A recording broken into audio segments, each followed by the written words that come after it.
जय भीम। नमो बुद्धाय। साथियों साथियों परम पूज्य बाबा साहेब डॉक्टर भीमराव अम्बेडकर ने 14 अक्टूबर सन 1956 को नागपुर की दीक्षा भूमि से 22 प्रतिज्ञाएं लेकर धर्म परिवर्तन किया। 22 प्रतिज्ञाओं में पहली कुछ प्रतिज्ञाओं में पूजा नहीं करने की बात कही गई है कि मैं ब्रह्मा विष्णु महेश को ईश्वर नहीं मानूंगा, उनकी पूजा नहीं करूंगा। और दूसरी तरफ भगवान बुद्ध कहते हैं कि असेवना च बालानंग पंडितानंद च सेवना पूजा च पूजनीयानंग एतंग मंगल मुत्तमंग। यानी कि जो पूजनीय लोग हैं उनकी पूजा जरूर करनी चाहिए, इससे जो है आपका मंगल होता है। तो आज मैं चर्चा करूंगा कि ये पूजा करना क्या है।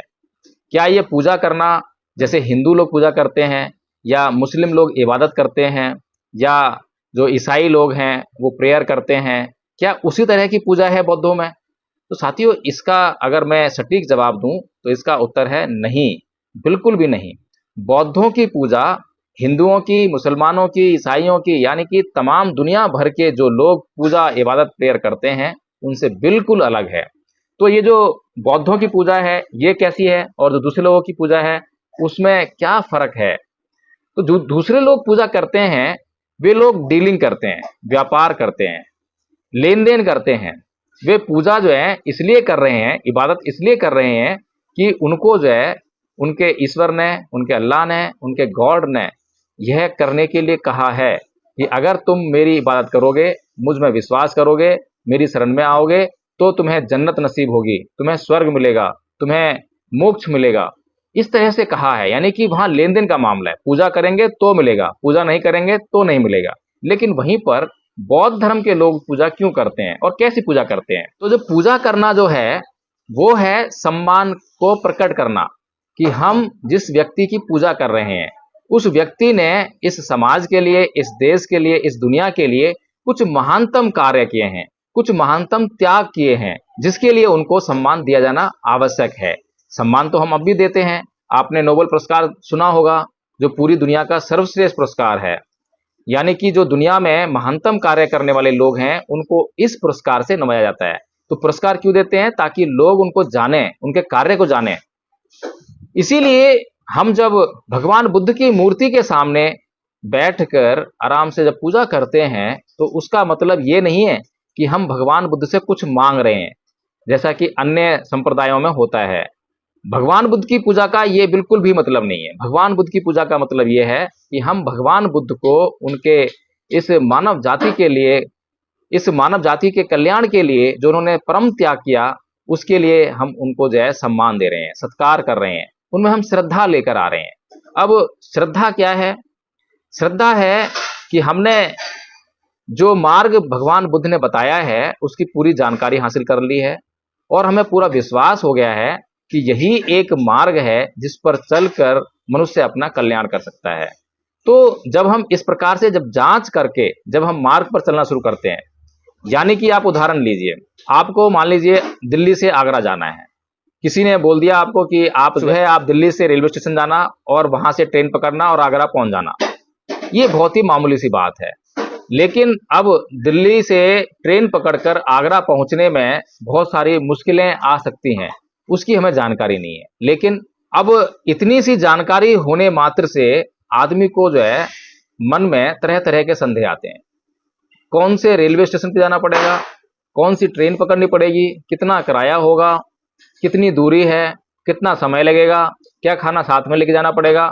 ये सब प्रश्नों की चर्चा अगर हम नहीं करते हैं, अगर हम पूरी तरह से प्लानिंग नहीं करते हैं, पूरी जानकारी नहीं लेते हैं, तो हम उस मार्ग पर चलने में कतराएंगे, संदेह रखेंगे, ना नुकर करेंगे।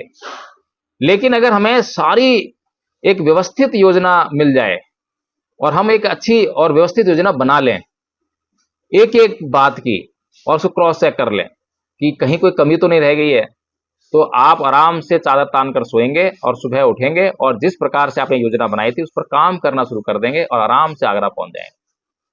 तो इसलिए जब हम किसी भी मार्ग की, किसी भी बात की अच्छी तरह से जांच कर लेते हैं, सारे संदेह मिटा लेते हैं, तब उसमें हमारी सच्ची श्रद्धा आती है।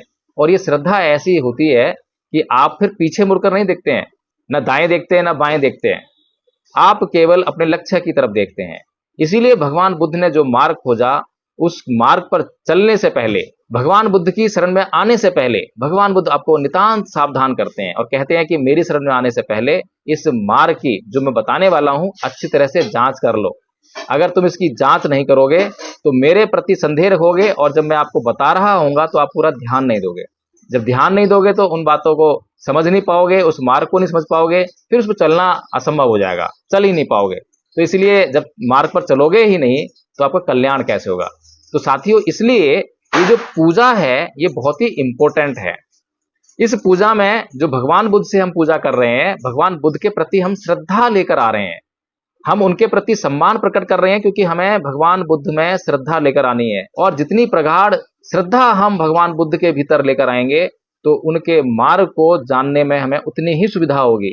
और बहुत सारे लोग ऐसे हैं जो केवल मोटी मोटी श्रद्धा लेकर आते हैं, अंधश्रद्धा लेकर आते हैं। जैसे किसी ने बता दिया कि भगवान बुद्ध की शरण उत्तम शरण है, भगवान बुद्ध की शरण चले जाइए, तो इतना सुनने मात्र से ही कोई भगवान बुद्ध की शरण में चला आए और फिर वैसे ही जैसे पूजा हिंदू धर्म में करता था वैसे ही एक मूर्ति लाकर और दिन रात जो है भगवान बुद्ध की पूजा करने लग जाए, वो धर्म के तत्व को छू भी नहीं सकेगा। इसीलिए बुद्ध के धम्म को समझने के लिए, अपना कल्याण करने के लिए, क्योंकि भगवान बुद्ध का लक्ष्य है, भगवान बुद्ध के धम्म का लक्ष्य है, भगवान बुद्ध के संघ का लक्ष्य है, आपका कल्याण करना है। इसीलिए आपको सबसे पहले भगवान बुद्ध, धम्म और संघ के भीतर, भिक्षु संघ के भीतर सच्ची श्रद्धा लेकर आनी होगी। अभी हम देखते हैं कि भिक्षु संघ के भीतर हमारी जो श्रद्धा है वो किस प्रकार की है। अभी हम जो श्रद्धा लेकर आ रहे हैं वो केवल जो चीवर में व्यक्ति है उसके ऊपर श्रद्धा लेकर आ रहे हैं, अभी जांच नहीं की है। क्योंकि जांच करने के लिए आपको विनय पिटक पढ़ना पड़ेगा, विनय में भिक्षुओं के लिए क्या नियम है उनको जानना पड़ेगा। अगर आप उन नियमों को जानते ही नहीं है तो जांच कैसे करेंगे। और अगर आपने जांच नहीं की है तो उस चीवर को तो कोई भी उड़ के चला आए, आप तो उसके पीछे चल देंगे, उसकी शरण में चले जाएंगे, तो वो चाहे आपको जो है नरक में ले जाए चाहे स्वर्ग में ले जाए, अब तो आप उसके भरोसे हैं। इसीलिए आपको कभी भी किसी भी व्यक्ति की शरण ग्रहण करने से पहले, किसी भी व्यक्ति का आदर सत्कार करने से पहले उसकी समुचित प्रकार से जांच परख कर लेनी चाहिए। तो साथियों, इस वीडियो में इतना ही। और अगर यह वीडियो आपको अच्छा लगा हो तो इस वीडियो को लाइक कर दें और कमेंट करके बताएं कि क्या वास्तव में बौद्धों की पूजा और अन्य मतावलंबियों के पूजा में फर्क है या फिर एक समान है। क्या वास्तव में जो पूजा करने का जो उद्देश्य मैंने आपको बताया है क्या वो सही है या गलत है। और इस वीडियो को शेयर करना बिल्कुल ना भूलें, अधिकतम लोगों तक इस वीडियो को पहुंचाएं। जय भीम, नमो बुद्धाय।